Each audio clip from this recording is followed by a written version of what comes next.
Welcome to Manitoba Bushcrafting and Reviews. This is Alex. Over the last year or so, I've had people wondering how agile you are with the ILBE. And if the flick vest for the Marine Corps gets in the way of your agility and all that. And on its own, I can say that the flick vest, you pretty much can do anything you can do without it, with it on. But when you do pair it with the ILBE, you are going to be a lot less agile. The ILBE was not designed for agility. It was designed to carry heavy loads, long distances, at a decent speed, I guess.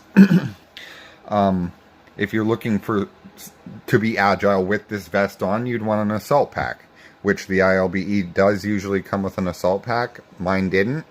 You can pick them up on eBay right now. They're around 140 bucks. I've heard nothing but bad reviews for the ILBE's assault pack.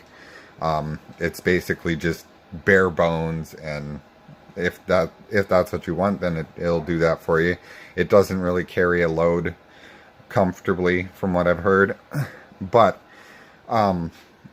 in situations where you'd have to hide in a hurry while wearing the flick vest and the ILBE, you would simply hit these right here, the quick releases. I'll show you. You hit your quick release right here, and I can't do it right now because it's not on me, but you'd pull that, it would undo the shoulder straps, and you could roll away. First, I'd say if you're going prone, as you're going prone, disconnect the sternum strap, then hit your waist belt really quickly, like say by the time you drop to one knee. And then when you're laying prone, pull those quick releases and roll away from your pack, or slide away from your pack, and that way you'd be a lot more agile. Say if you had to get back out of that prone position and move in a real hurry, that's what you would do. I wouldn't say drop it standing, because if you do have stuff in there that could break, the impact might damage some things. But if you have to do it standing up, you can do it standing up too. But always make sure your waist belt and your sternum strap are undone before hitting those quick releases, or you're gonna have a bad day. I will do a demonstration of how to quick release from the ILBE, because really everybody keeps asking me, how comfortable is this vest? How useful is it for bushcrafting and stuff like that? It is for bushcrafting, but it's also part of my bug out system. So if I need to hide, I'm going to ditch the main pack for sure. If I need to get prone, I'm going to ditch that main pack and try and move as far away from it as I can, so I wouldn't be spotted. It is camouflage, but when it's sitting there in a field of grass and somebody's on a higher position than you, they might be able to spot it. Whereas if you weren't wearing it, you might be camouflaged into the grass a little more.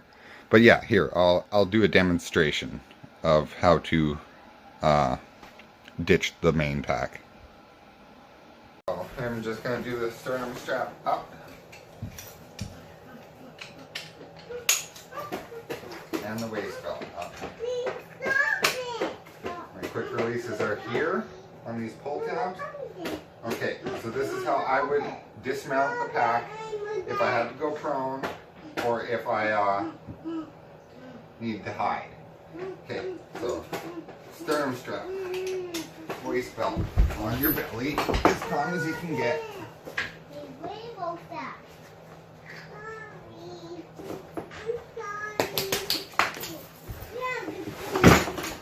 And then roll away.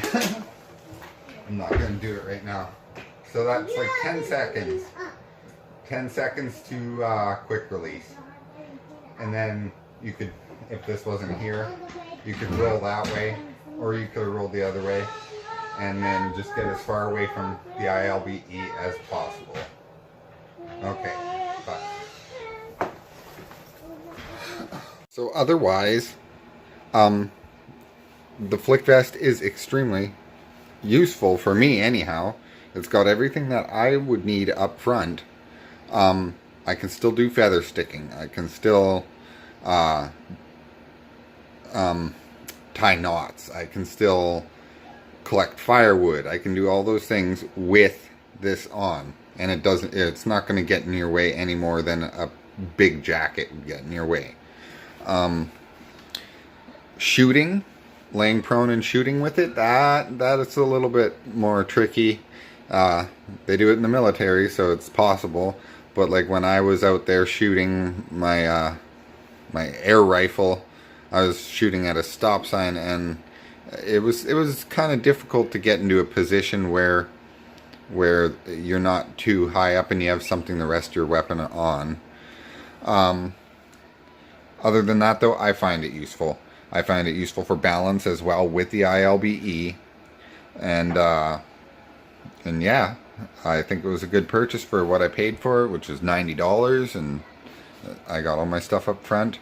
The ILBE is a big pack, like I said. It would be like the equivalent of a semi, and the assault pack is like a hatchback. It makes a big difference. I might pick up an assault pack just so I could move faster, but in bushcraft, I would be leaving my main pack at camp when I go and do tasks not too far away from camp, and that would be fine. And then maybe if I did pick up an assault pack, I'd take that with me hunting, snaring, fishing, stuff like that. But this is a heavy hauler. That's what it's made for. It's not very agile. If you do need to hide in a hurry, I would recommend hitting the quick release and getting away from the pack enough distance that if they spot the pack, they're not going to spot you in a bug out scenario.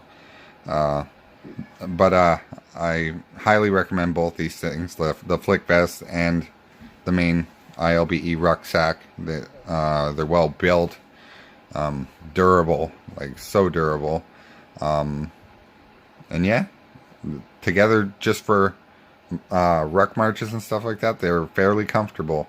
But if you had to like run long distances, I'd recommend an assault pack.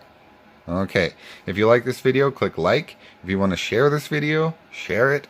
If you have any comments, drop them down below. And yeah, you guys have a good day. I'll be back with more videos. And just for those who are wondering, I did have my little baby girl. Well, I didn't have her, my wife had her. But we got our little baby girl, and she is healthy. And so that's great news. Anyhow, see you guys in another video.